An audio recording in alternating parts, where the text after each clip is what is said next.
Okay, good morning. Today's Friday. Joke of the day. Have you heard the one about a chemist who was reading a book about helium? He just couldn't put it down. Get it? Because helium is a light gas, right? It's kind of like a balloon. Anyway, all we're going to do today is go over the homework that was due or will be due today by noon. So let's take a look. If you're an early riser, then you can watch this video. Not that anyone is, but you can watch this video and get the answers in before it's due. All right. So we've got some different kinds of, they're called transmutations here. Basically, what's happening here is that these molecules here, I shouldn't say molecules, these radioactive atoms, these atoms are unstable. Because they're unstable, they're going to emit radiation of some sort. Okay? So, in this case, I start with plutonium, and it gives off a helium atom. Let's remind ourselves.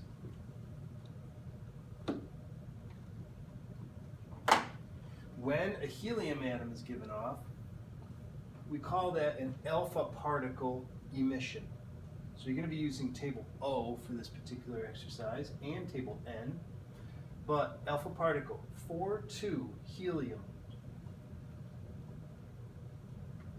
So when I'm doing these, just to remind you, the numbers over here have to equal the number here. Okay? So when it's a positive, like this, it's a positive number, then I can just find the difference between these two. So the bottom number here is going to be 92. 92 plus 2 is 94. Same thing for the mass number. 239 and 4. Well, 4 plus something has to equal 239, so I'm going to subtract it. So that's 235. 235 plus 4 is 239. That's a 5. So the last thing I have to do is figure out what atom that is. Okay? What atom that is. And I had another, I'll pull one up very quickly. Another periodic table .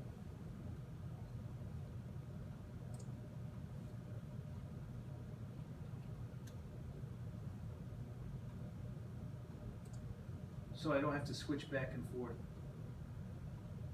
That's pretty clear. Okay. So here it's 92. 92 is uranium. Okay? That's it. Let's try the next one.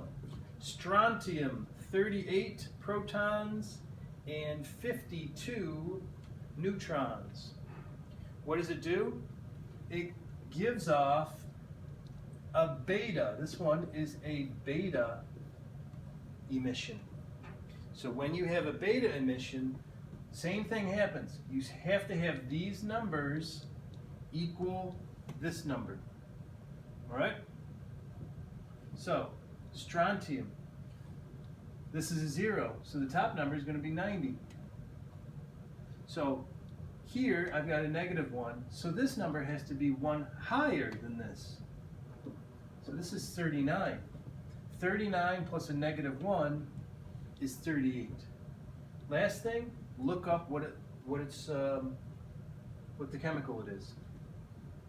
39. 39 is right here. That's a Y, and that stands for yttrium. Okay? So we say that strontium goes through beta decay in order to make yttrium. All right, the next one is radium, Ra88. What happens? Well, it becomes radon 86. So all I have to do is my very simple math. 88 minus 86 is 2, and 226 minus 222 is 4. So which particle is going to have 4 and 2? Well, we've already seen it. It's going to be helium. Okay, so just make sure that these top numbers equal the top number over here, and these bottom numbers equal the bottom number here. Next one, iron becomes manganese. All right, so let's look up iron's atomic number. Iron is here, and it's 26. Manganese is 25. So this is a 26. That's a 25. So let's do some math. 53 and 53, that's 0. Remember, these two have to equal that one.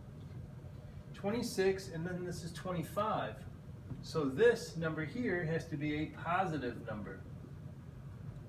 25 plus 1 is 26. And in this case, I don't think we got to this in the notes, which is okay. This is called a positron.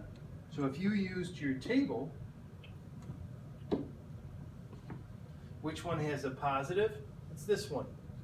It's a positron. So we'll learn about that more on Monday. And it's shown by a beta particle with a positive. A positron is essentially an electron that has a positive charge. It's just an anti-electron kind of a thing. All right? And the last one was the most challenging, but I gave you the hint in the video. Use table N to look up the decay mode and table O to fill in one of the blanks. Okay, so let's look in table N for potassium 37. Potassium 37 is here. I found it, and it goes through B+. Now, since we didn't go over that, then if you didn't get it, don't worry about it. But you could have looked this up, then looked in this chart. That's what it is. So one of my missing symbols here is a 0 electron and a positive 1. Okay? So I'll put it over here. 0, positive 1, that's an electron. We call that, it's an E, representing an anti-electron. We can call that a positron. All right, let's go back and look at potassium. What is potassium's atomic number? Well, potassium is here, and that is 19. So I can put a 19 here. If that's a 0, its top number is a 37. And this is 19. So what plus 19 equals, what plus 1 equals 19? That's 18. 18 and 1 is 19. Now I just need to look it up. 18 is argon. Okay? That's how to do those. We'll do more of those as time progresses next week. Okay? Enjoy the weekend.